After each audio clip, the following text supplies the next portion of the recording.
Welcome to the Santa Cruz Coffee Break. If you're watching on YouTube or listening on Apple Podcast, please follow, hit the like button, or any subscribes. It really helps us with the algorithms. Santa Cruz Coffee Break is produced by the Santa Cruz Guitar Players Forum.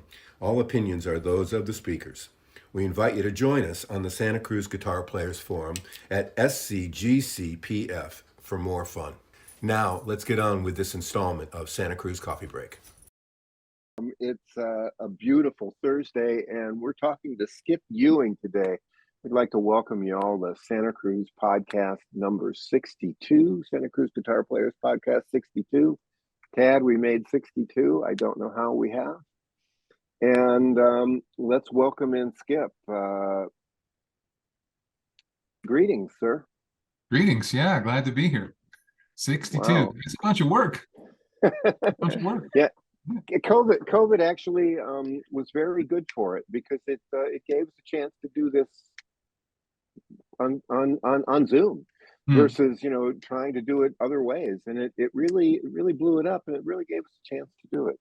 So we're live from Wyoming, and I want to welcome in Skip. Skip's going to talk to us a little bit about his career and how he got started, and where he lives. We had a little conversation before we were on. We both have, he lives in an absolutely gorgeous place. And I happened to pass through it several times. So welcome in. Thanks, man. I appreciate it. Glad to be here. Well, Skip, so we, made a connection with you through Josh at Santa Cruz Guitar Company. Mm-hmm. I'd love to start there. What's your connection with Santa Cruz and with Josh and all those good people? Well, it was I want to say, although I'd probably have to check the code on the guitar, but I want to say it was the early 90s when I had them. I asked them if they could make an OM model for me, and they did like a really cool signature on the fretboard. And this was back, this is back a while ago, and I loved the guitar. I loved what I was playing. I couldn't afford very many of them, but I loved what I was playing. And then they came out with a Tony Rice model, and I bought one of the first ones of those because Tony was a hero anyway, and I just liked the guitar, and it sounded good, but I was really careful with it. I pulled it out some for the studio, and I had other guitars, and man, as time went along, the wood on those guitars and maybe some of the travel, whatever happened, they just matured into a place where I loved it. I picked up that Tony Rice model, and that I love. And once I worked with Lloyd Baggs Lloyd has made all the electronics for all my guitars, my whole career, and once I integrated that guitar with with an Anthem pickup and then a voice print DI dialed in, I honestly, it just felt the best, and for me sounded the best. And for the people who are listening, I would rather take my expensive guitar and make a really good case for it and take that one, because people are going to hear it, how good it sounds, and it's pretty much why would I don't have another guitar that in that environment sounds that good. And I love to play it. And so I have two. I use those two. I sussed everything out. I played everything I could for how am I going to bring the best sound that I own, and that's nothing against any other guitars, because there's a lot of great sounding guitars, but I happen to own that one, and I'm like, it sounds great now. I can't replace it, But anyhow, but so I had known Richard and Santa Cruz, a long while. Those are the only two Santa Cruz guitars that I hadn't done too much with them, and they saw me a lot, on doing I used it on the television, the concert specials we shot. I used it in the studio, and I used it for for the performance videos we did for the L.R. Baggs series, and so they saw it. He was just kind, and one day Santa Cruz followed me. It was like, all right, that's awesome. So I said, well, you guys must have seen what I was doing, and so anyway, he seems like a really great guy. And then the next thing I was saying, well, I've been trying to do everything I can for Santa Cruz, but heck, I don't know what else I can do besides play your guitars all the time, you know. So Well, you get that. Yeah, those are two outstanding guitars, and especially the early '90s. Is I have one or two guitars from that time frame, and I don't know what magic they poured into them, or maybe it's the same magic they're still pouring into them, and it's just the 30 years or so of playing that have just opened them up amazingly. But that's fantastic. That's wonderful. yeah, I kind of have to vote for both. I mean, they just, I mean, the luthiership, if that's something that you can say. I don't know if I've heard anyone say that. It's fantastic. We all know that. But I think it's both. I think it's really knowing how to put a beautiful guitar together, wood choices, and then put age on it. Of course, on certain guitars, you know, it really makes the difference. I'm just thankful you can't always know that, but your odds are pretty darn good if you get good guitars like Santa Cruz. So, you know, your odds are pretty good for it to sound great. Oh, I that's think wonderful. I think it's really great that you're playing those out. You know, on so many forums, people are talking about, well, do you gig with your good guitars and something like that? And it's like, why wouldn't you? You know, I mean, they're part of you, but part of you. I mean, why would you take something that wasn't you? Well, I don't even think it's not even about me. For one thing, I guess in part it is, but really it's about whoever's listening. It's like, I guess for me, I want to bring the best sound that I can for someone if they're coming to a show, or they're going to come and listen. And the bigger the theater, the even more important it can become sometimes, you know. And but I have, you know, the argument is you take your your best guitars on the road, something happens to them, you know what I mean? They're destroyed or whatever, and that's true. That's certainly possible. It can happen. It can happen anyway, and I enjoy playing it. So I feel like maybe like a guitar, the guitars like I enjoy playing them, and I enjoy the sound, and so how I play will be affected by what I'm hearing as well, and what I can give an audience. I mean, that's vocally too. I mean, I play a lot of, you know, basically I have to kind of drive the band because of the kind of music that I play. But you know, the guitar against you is one of the things I love about acoustic anyway. It's just the way it's already literally moving us when we play.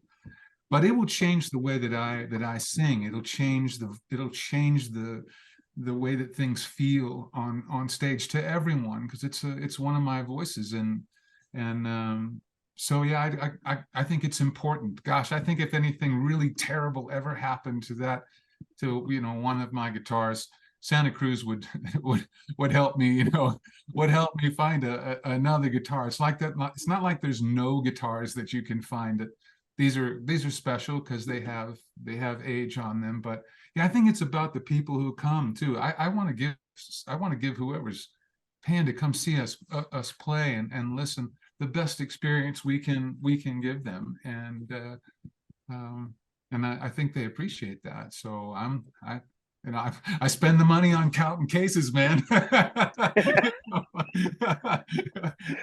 Yeah, even if only 10 or 20% of your audience can hear the difference, that's an important 10 to 20%. But I gotta tell you, I yeah, think you can. I think a lot more people than that can, because when I play that guitar with that kind of processing, people go, even sound guys, they go, whoa.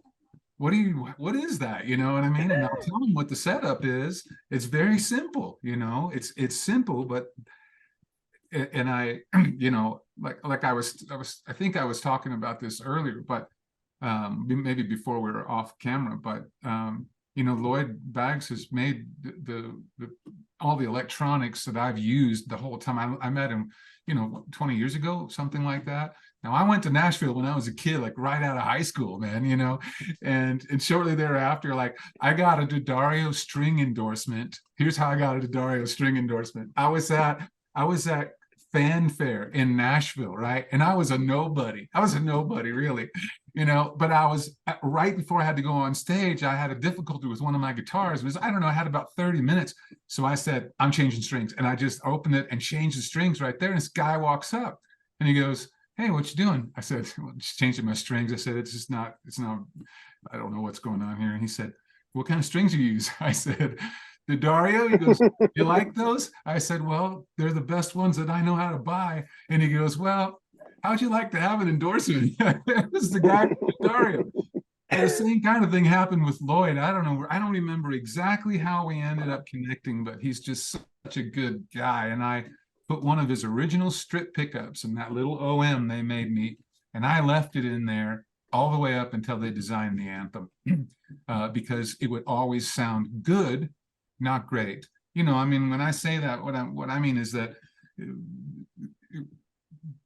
compared to what like we can do now, it's amazing.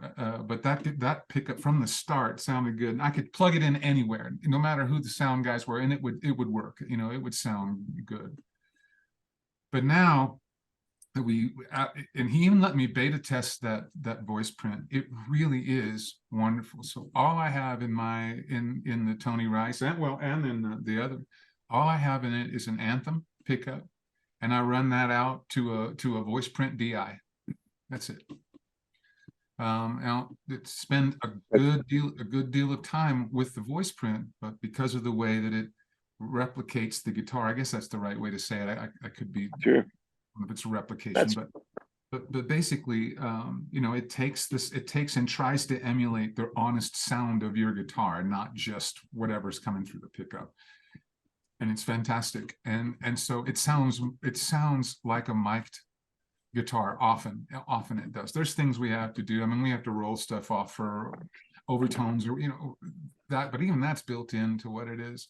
But it allows me to play my favorite, two of my favorite guitars, and I play them all the time now through the same processing. It's very, very simple, and it works. But yeah, I guess it does move me. I mean, the more I think about what you asked, the fact of what I'm playing and how it feels to play it and sounds to me affects my overall performance if I'm bringing tone. And then I feel like I'm caring for my audience. That might sound weird to some people, but I feel like I'm doing the best I can, you know, the best I can. Hey, man, this is what we have. I bring the best musicians I can. We're going to sound as good as we can, and we're going to kick as much tail as we can, you know, playing. So that's it.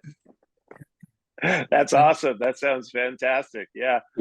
I've heard the argument about taking your good guitars and when you're out playing and you know, maybe something happening to them. And my attitude is kind of like, well, you know, you could be carrying a cheap guitar, you could be carrying a great guitar and get hit by a bus. So, you know, I'd rather be carrying a great guitar. Well, I mean, you know, there are some situations where maybe, you know, the guitar that someone is choosing isn't as integral as others, or that the tone the tone and focus of an acoustic guitar is not quite the same. So I guess maybe there's an argument, gosh, don't take that guitar for this job. You know, do you guys remember Billy Walker Jr. by any chance? Sure. In my opinion, he was the best studio acoustic guitar player I've ever known. And I got to record some guitar things with him, and he was just brilliant. I mean, he played on so many hits, and we were quite close. And I remember one day I was telling him about the guitars, and I asked him, you know, what is his favorite? And he actually said that to him, man, he just recognized them. He said, just remember they're tools. You just take the right tool to the job, you know, in the studio, whatever that is. And no matter if it was, you know, what was needed, that's the tool you took out, you know what I mean? And that struck me. There's really some truth in that, you know. So I guess if you don't need that kind of tone, or to risk taking a really expensive guitar that you love, okay. But for me, man, it's the center of what I'm doing. Even when I have the band, I mean, there's a lot of time where it's just me, you know, playing or it's really exposed, and so for me it's the right thing to do. I don't know what else to do except to go, that's the best guitars I've got, I'm going to play them. You know, that's really refreshing, because it is about the audience. it is about serving the song. I mean, a studio player does take the tool for the job, Mm. and he's serving the song, and your song is kind of serving you. It's integrated between you, and that's a really, I love it. Yeah. I think it's just part of you. I mean, it's all over your face when you're talking about Yeah, it. man. I like to say it's breathing the same air. It makes a Yeah, difference. yeah. That's why I like to record, I like to record that way as much as possible. And when we play, yeah, all the voices, man, they sing. And when you have a certain voice, it really does make a difference for me. Yeah. So how'd you get started? I mean, what brought guitar into your life? Dude, I don't even remember asking for a guitar. I was so young. I think I was like 4. And yeah, they said that I saw Glenn Campbell, and then I wanted a guitar. I don't remember that. They told me they bought me some cheap guitar from the base. My birth father was in the Navy, and man, I guess they got me this cheap guitar, and I drove them nuts with it because I would just play it and play it. So and it never stopped. I mean, whether I could have lessons or not, I just wanted to play. And that's something that affected what I did, actually, because when I didn't have any way to have lessons or whatever, I had no idea what I was doing, man. I was like, I was just, make stuff up, play like, things that you weren't supposed to do, whatever. Heck, I took a, those pink foam curlers that women have. Yeah. I guess so I took one of those pink curlers, and I would take it underneath my strings and push it all the way down to the saddle. You know what I mean? That's all the way down against it. So it would completely mute the guitar. And that way I could stay up late at night and I could play without getting caught. That's the way things started for me. I didn't know what I was. That's a first. Yeah, it was. I actually went and bought one of those curlers again to illustrate it sometimes, because I tell that story and everyone goes, "Really?"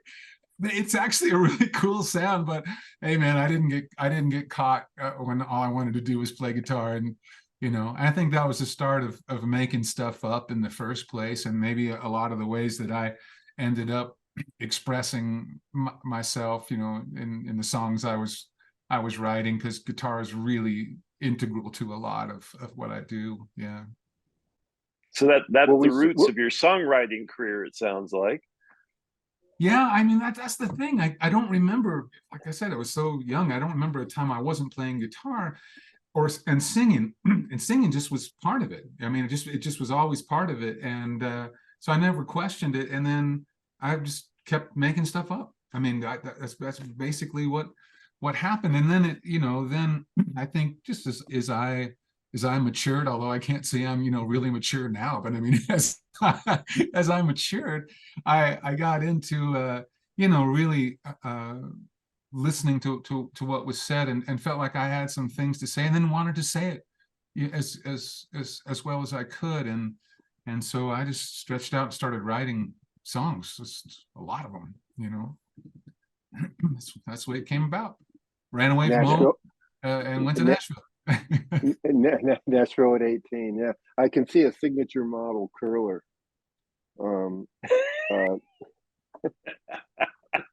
You can see what? Signature model curler. Oh yeah. Okay. Yeah. I can see. There you go. I can see somebody sending us an email going, well, how heavy a pick does he use when he does that curler trick? Oh man. Well, I always use a thumb pick. In fact, I don't know if you've ever tried them.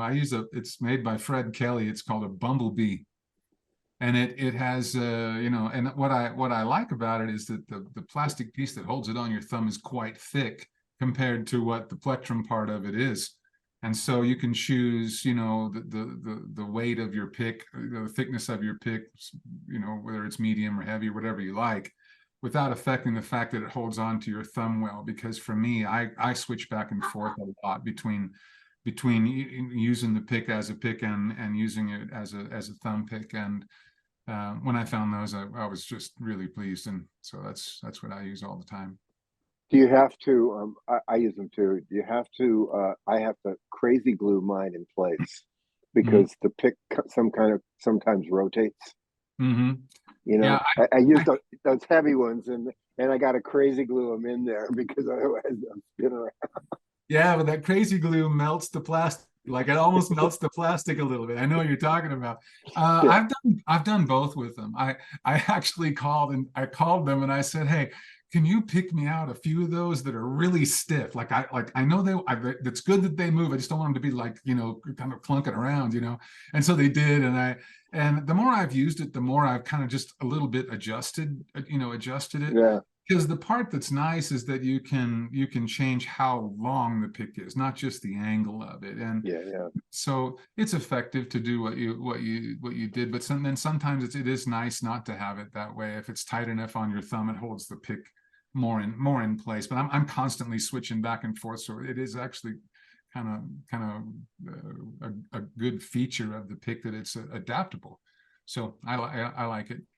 I think it's amazing that the true revolution in accessories.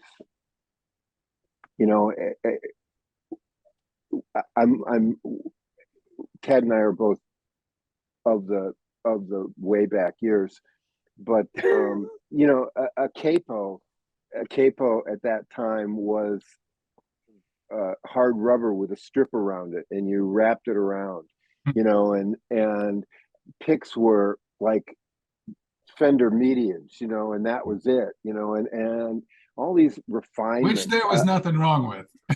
No, No. absolutely, nothing wrong with it at all. But our pickups were via D-Armand 210.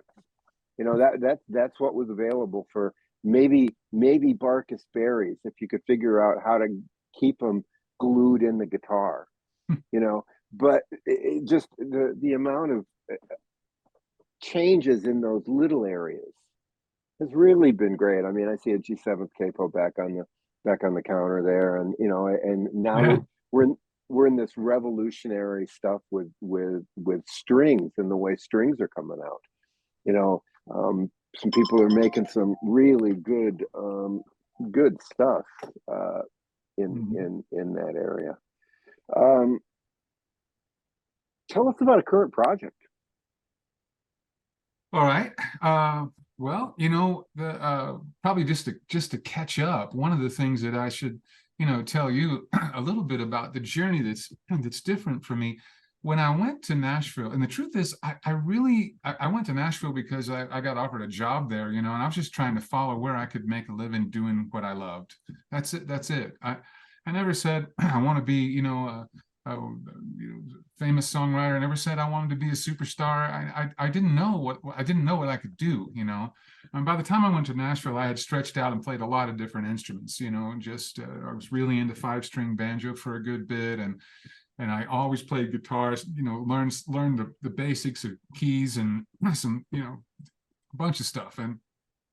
And so when I went to Nashville, I didn't know what I was about, and I just kind of followed what happened. I got offered somebody heard a song that I wrote, and I was writing and sharing them, and ultimately people kept going, man, that's really good, man, that's really good. I got invited to a showcase, and then I got signed to a public deal.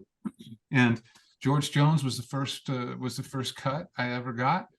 And then it turned into really a lot of, the people that were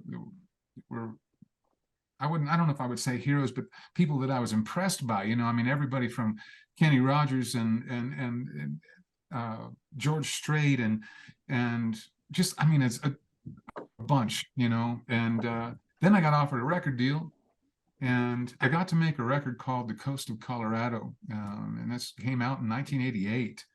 And they had some success on that record, and then they didn't want me to cut the songs that I was writing that I wanted to cut. It was the weirdest thing. Yeah. And so I ended up pitching the songs that I wanted to cut to other artists and having hits with them. Oh, And I was like, wow. I mean, literally, there's a song called Love Me that I wrote for Colin Ray. And I was told it was a piece of, you know what? I mean, it was just that it was terrible. And if I could write a song that would get played on the radio, then maybe I could have a hit as a recording artist. And I mean, that song was then ultimately nominated for, I think, CMA and ACM Song of the Year. It's been played millions and millions of times on the radio. And so anyway, that I found myself really along the writing path is what I was kind of put the whatever the pigeonhole I was, and as far as that go, and I wasn't able to express as an artist. And I did write a lot of hits, and then it got to a place where I couldn't make the kind of living that I wanted to make, writing things I believed in. I was, it was like, this is what I was expected to do by a publishing company. And if I didn't do that, then, there wasn't money in it, etc. And in the meantime, I had fallen in love with horses. I was coming out to Wyoming a good bit, and I loved horses. I was spending more and more time on them, and I realized one day, I just remember, I realized, I was like, I have a relationship with this horse. This amazing, actually. I didn't just hop up on here and I've got no relationship with this horse, and there's stuff going on with him that's interesting. And it caused me to dig in. And this is really related to music because ultimately I sold everything in Nashville and I went on the road to study horsemanship. It was a spiritual journey for me, in that I was like, I am learning so much working with horses because they experience the world completely different than I do. And yet there's a relationship that I have this with them in order to have a relationship, a horse-human relationship. It was fascinating to me. And the more I worked with the horse, the more I realized, gosh, if I did this better, not only in this relationship with this horse, but in this relationship in the rest of my life, I think I would have a more fulfilling life. I would have better relationships. Stay with me, because it really is connected to music. But when I did that, I wasn't trying to get social media. This is right around the time when everyone's looking at social media. It was like, middle 2000s. I think I started traveling to work with horsemanship in 2012 or something. Sold everything in 2014, except instruments and some art I had, and put it in a storage unit. And that was it, I met my wife in Texas, and then ultimately, long story not so short, we ended up in Wyoming. and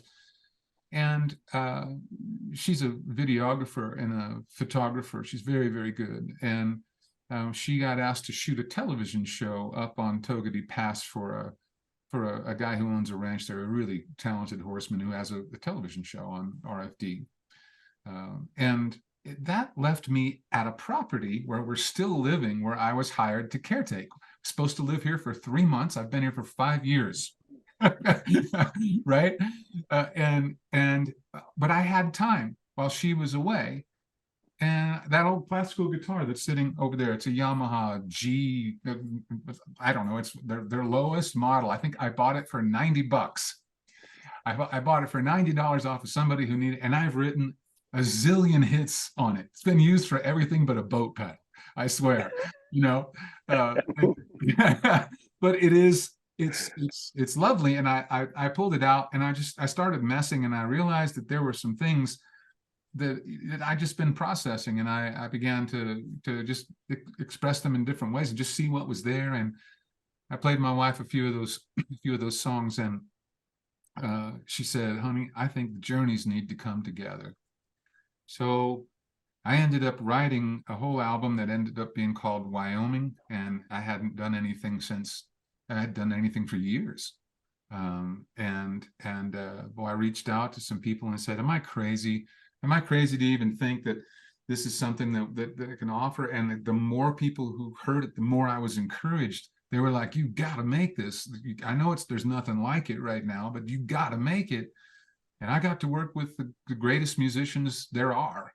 and co-produced with Kyle Lenning, and we got to make a record that I felt was really interesting and had some things to say, and we got to stretch out musically. And well, that COVID, just like you said, COVID hit us hard. I couldn't get the album heard really, and so it's only just now kind of being discovered, and all of a sudden we're doing a syndicated concert special for PBS, and we're starting to tour, and so that just led all the way up to the fact that we now have a second record that's going to come out here in a few months, and the first singles are already coming from that, and so it's an exciting time, and one in which really it's lovely to have the chance for people to discover it, because I'm not in a spec. I don't have $1 million budget to go to get played on the radio, but I feel like we're putting out some quality music, and people are responding to it, especially when we play live. People might never have heard what I do. I'll play some of this. I play some of the new music, and they freak out, and they love it. It's like it brings smiles to me just talking about it. So I hope we're on the right path. But that's what's going on. So we have a couple of new songs that are just. The new song is called Road Dog. That'll be out on September 8th. Super fun, and I got to have a zillion people come pick on it, which was really fun. I mean, I don't know if you're familiar with some of the other bluegrass players that we it starts out bluegrass and turns totally into like Nashville country fest at the end. I mean, it's just really fun. But it was Ashby Frank and Janae Fleener and Josh Matheny, and gosh, I'm gonna leave people out. Anyways, so many great players, and then Brent Mason and Larry Paxton and Eddie Bears and Steve Nathan, and so it starts off with bluegrass, but it's got B3 organ in it too. So that, I'm just saying. I mean, Bill Monroe would go, "What the hell is that?" But well, I've been listening to Wyoming a fair bit for the past week and a half or something, as we've been getting set up to talk to you. There's some great songs on that album. Thanks, man. One that kind of stood out for me as being very different from all the rest was Whiskey Basin. Yeah. That's kind of a really neat hook or something to it. It caught my ear. Surprised it's that far down the list on the album. I had a hard time like making it. In fact, on the new project too, anymore, not so many people necessarily cut albums, and they're saying it doesn't matter what order you put it in. People aren't going to listen to the CD top to bottom anyway. And I think, well, maybe they are, but I did my best. I put out. It was hard for me to figure out which song should go where. It's because it's too true. I don't think people approach albums as complete statements anymore. It's a bunch of individual things that we're going to throw together and sell as this package. But the old days, when an album was something that you listened to in a specific order because that's what the artist wanted you to hear. Well, I think that's still there. I mean, I still think about it. I still put that order together with Kyle too, talking to me about it, and because it's I hope it took you on a journey. Musically, it's very diverse, and the same thing on this new project, and tackled some subject matter and some situations that aren't typical. I mean, on the Wyoming record, I literally have a petroglyph singing a song. A stone carving is singing a song. That's like I said to my wife as a joke. I said, "Yeah, so a petroglyphs. That's country. That's really country." But I got to. That's so country. It's geology. But I mean, it was cool. We got to do something in the studio that's musically different than anything. Like that break in the middle that I called a dream sequence, man. When we recorded that. The what I call the dream sequence, I was in the studio and I tried to explain. I said, "Okay, you guys know the story, and this is right in the space where this rock is telling you about the artist's journey that drew him, right? But it's pretty intense, and And I said, here's what I want you guys to do. I said, I want you to imagine that that moment is something we're orchestrating and that you're going to play that. And I want you to just bring everything you got. Bring the most loving energy you can bring what scares you the most, bring fire, bring water, bring, bring air, and just play. Just play what you feel for that section. And as you can hear, I just had him ask him to leave the bass line in place. The only thing that's the same there is the bass line is just in time. And turned everybody loose, and they weren't listening to each other. They didn't listen to each other. They just played. Wow. Each one of them. And you'd think that we would grab and sample out something and kind of build a tapestry, and that's not what we did. It was so cool the way that it felt that all we did was mute or turn down the stuff that would illustrate what sound needed to come forth from that. We changed nothing about the order or anything. And then I just went back and played a little bit of cedar flute and put some vocal things in it, and that's how it came out, And I wouldn't get to do that if I hadn't, to get back to the journey part, to be able to go, well, wait a second, I feel like I have something to offer that's different. If I'm trying to write only as I'm told to write, I wouldn't be able to bring that. I wouldn't be able to say, I mean, that song's as much about nuclear war as it is about the loss of indigenous people. I mean, it really has that in there when you get to the end and you realize what he's saying when your belly's big and your heart is small, so I appreciate being able to express as an artist, as a lyricist that way, but also be able to bring the music that is supportive to what I have to say in an artistic way that serves the listener. Not I'm talking about not being self-involved, but that's where I get back to where I'm talking about horses on that journey with a horse. I spent so much time endeavoring to imagine how the horse experienced the world. Can only see on one side of its body with each eye. Right? It feels differently on both sides. And I have to remember that. And it feels pressure different. Maybe it's hearing sounds I don't hear. It's all of these different things. And I began to apply that to my awareness of relationships. And I really apply it to my awareness of a listener.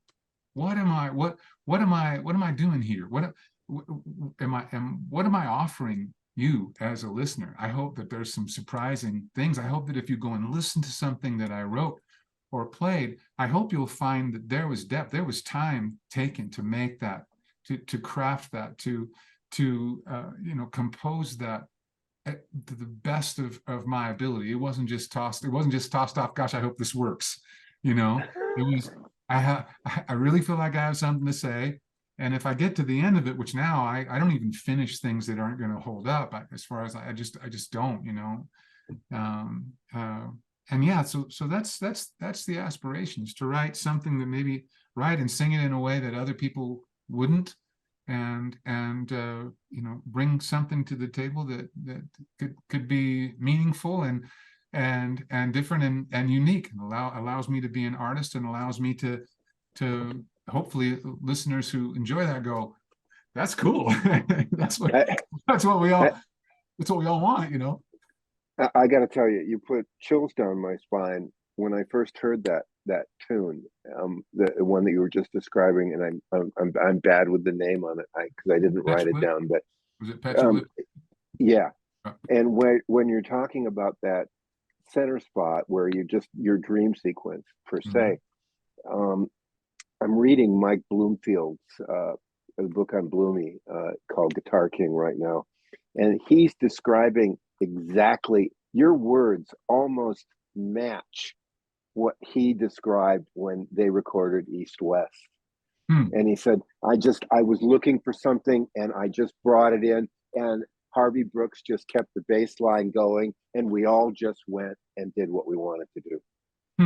And what a beautiful bluegrass is exploding right now with new ideas. It's so great. It is so great. This traditional form of hill music is just blowing up, and people are responding. I memean, obviously you're seeing it. Yeah, and it's, I have bluegrass influences, because of when I was growing up. Certainly I'm not a bluegrass artist. I could never say that. And with the finger style stuff that I do, and as much electric influence as I have, but I have to agree with you that when I get around, like, some of the best musicians I have ever been around are bluegrass players. They will call themselves bluegrass players, and they really will. And you go, wow, man. Seth Taylor came and played. I was trying to think of who I left out. I feel terrible if when I leave people out of the list of people who came and played, because it matters. In fact, I'm always honored when I have people come and play. For instance, on the Wyoming record, Brian Sutton came to play, and as you know, I don't know what kind of music to classify Petroglyph as. It's a groove. It's an electric groove too. And I played this baritone part. In fact, I used a partial capo, and then played part of what I was playing above the capo on a baritone. It worked out. It was really, really pretty cool. But I guess all the musical influences that I have come to fruition. I was a James Taylor freak and a Merle Haggard freak, plus I studied, Terega, and I said, I just tried to take everything in that I could. So I never said I'm country. I never said, because there's definitely, like on Road Dog, the new song coming out. It's literally really a bluegrass thing, right? When it starts, and it's fun. It's so fun. And then it's sort of, it morphs until where the bluegrass is, kind of eaten up by Brent Mason on his telly, and then Janae Fleener's playing her fiddle a little bit differently. Man, we had a lot of fun, and the dynamic does that all the way till the new album. Actually, there's an orchestral solo in it. It's a full orchestra. I know you guys couldn't hear the new album coming, but and then we had a song called Knots.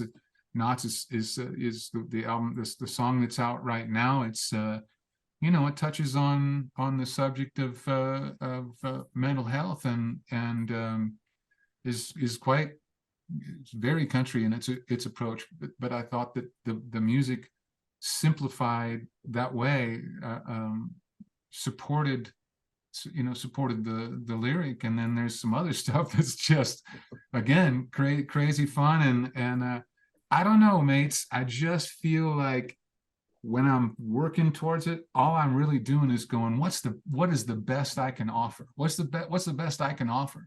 And I'm not thinking about how can I be the biggest on the country chart, because I don't think that's gonna happen. I don't see somebody. I don't know. If somebody wants to come along and do that, I'll go for it. I will.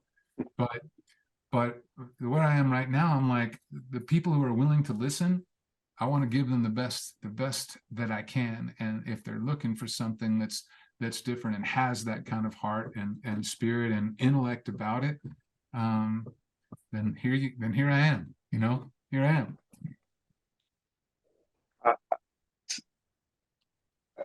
Tad, I got nothing else. This is, yeah, no, I just wanted to ask, listening to all this is so wonderful, but what is a perfect day for you now, Skip? You're in Wyoming, you've got the horses, you're pursuing the music.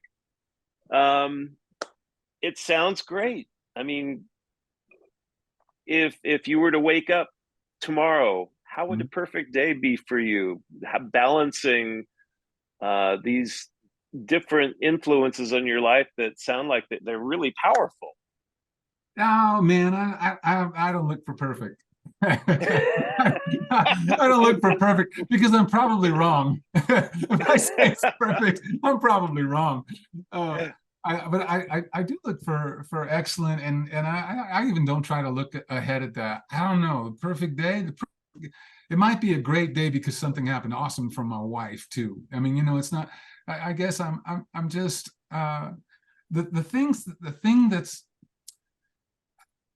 it changed our whole life for me to decide to get back into music. And I told Linda, and believe me, she is just the most amazing spirit I've ever had the privilege of spending time with. And the fact that our marriage ended up like it is, and she's willing to live like where we are, she loves it. When we live in a really small, you can tell this is like the majority of our house right here. I mean, you're literally looking at it. We have a very small house. It has one room, one, smaller kitchen and a bedroom. That's it. But we look out at the most beautiful place in the world. That in itself is excellent.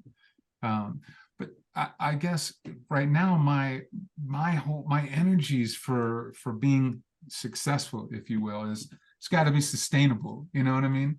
So at this point in my career, it's almost like being a new artist. I call my band Horsepower 307, and I invite the very best players I can. Sometimes I'm lucky enough to have Janae Fleener, Josh Matheny, Barry Bales, and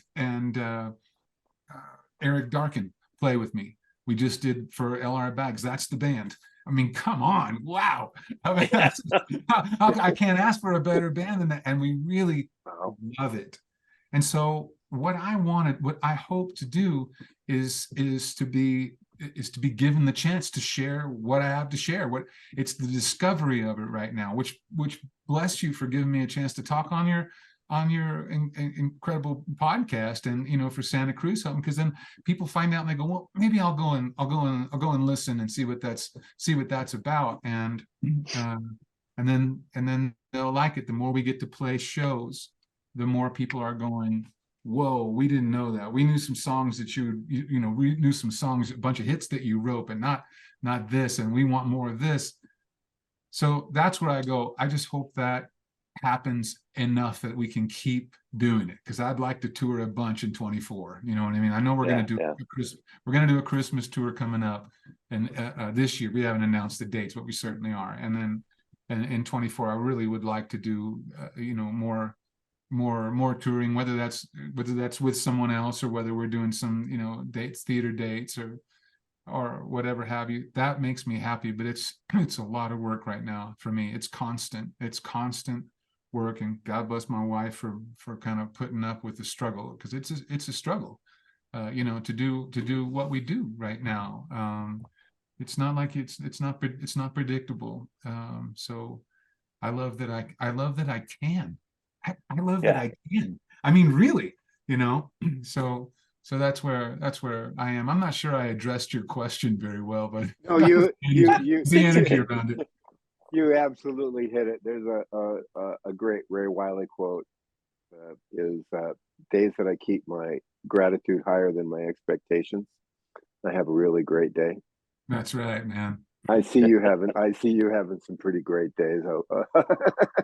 Pretty well, great days. And there's things I do regularly in my life too that bring me joy, and are good. Just that aren't music too. I don't have as much time for horses now at all. And I don't. First of all, our season in Wyoming, to be able to work when it's not freezing, is pretty short, and it's the summertime when we're touring. But the fact that I get to live where I feel like my roots are nourished, when I'm here, it nourishes me. This kind of country, this kind of air, this kind of quiet. We did a show I think I want to say it was in Myrtle Beach, South Carolina, something like that. And the hotel we had one of those little balconies you can sit on, nothing fancy, but you could step out the door, and it was by the waterway. And Linda was sitting out there, and she just suddenly looked at me and she goes, "Oh my gosh, honey, I never would have said this before." I said, "What?" She goes, "Do you hear that?" And I said, "Yeah." And she goes, "I know, right?" And it was the sound of the traffic that we couldn't see. It was the sound of the traffic we couldn't see, and other stuff, and people, and all the stuff, and planes, and all, and out here we don't have that. And it's incredible. It's an incredible thing. So it's a good place for me out here, and artistically too. Yeah. Yeah, silence is. I live in a fairly quiet place, and silence is. It's golden. It lets your mind work. You take out all that extraneous coming from living in Burbank and laying in bed at night, talking to my wife, going, we're 6 blocks from the 134 freeway, and it's 2 o'clock in the morning, and we can hear it. Yeah. Yeah. Well, there's not so many places like that left, but you know that. Do you? No. I mean, are you close enough to like go to like restaurants and stuff where you are? Oh yeah, you are. Yeah, you are. I mean, that's why I tell people now, wait a second, it's not completely like heaven if that's what you want. If you want fast food, there's none. If you want delivery, there's none. Not even the postal service delivers here. You can't walk down the street and order Vietnamese food? Not a chance. Not a chance. And on Wednesdays, you can't even order pancakes. So I'm just saying that's the day that the one cafe is closed. Okay. Well, it is nice. We do live in an area where there's a lot of cultural diversity in restaurants and everything else. But it struck home because just last night we were sitting out on the patio. We had my mom over for dinner. And we were just sitting there and listening, to the bugs getting zapped by the bug zapper and the dogs running around. I just said, this would be absolutely perfect if I couldn't hear that damn freeway constantly. Well, and it's like being in a perfume shop. At some point, your brain isn't telling you it's there, but it's still there and it has an effect, So it is nice to be. It is really nice to be in the quiet and in a place that I think is beautiful, but it comes with its it comes with its sacrifices. So, but you have your good guitars there, so that's right. So that's right, man. That is right. we want to say thanks to Caitlin Blackford for helping us arrange this and put it together, and she certainly dealt with a lot of false starts and situations happening, but Skip, what a wonderful talk. Thank you. I'm serious. It's so great to be real. That's the only way to be. Isn't it great to be I'm sorry, but that's the only way to be. I even say, I don't know.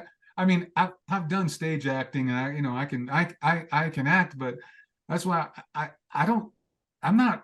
swear I'm not really any different on stage than I am off stage. I just want to bring what's, and I think a lot of people are like that. But I guess a lot of the ways that I move, like for instance, James Taylor. I'll tell you why I think James Taylor has moved me in so many ways. I don't think he filters a lot out because he's worried about anything.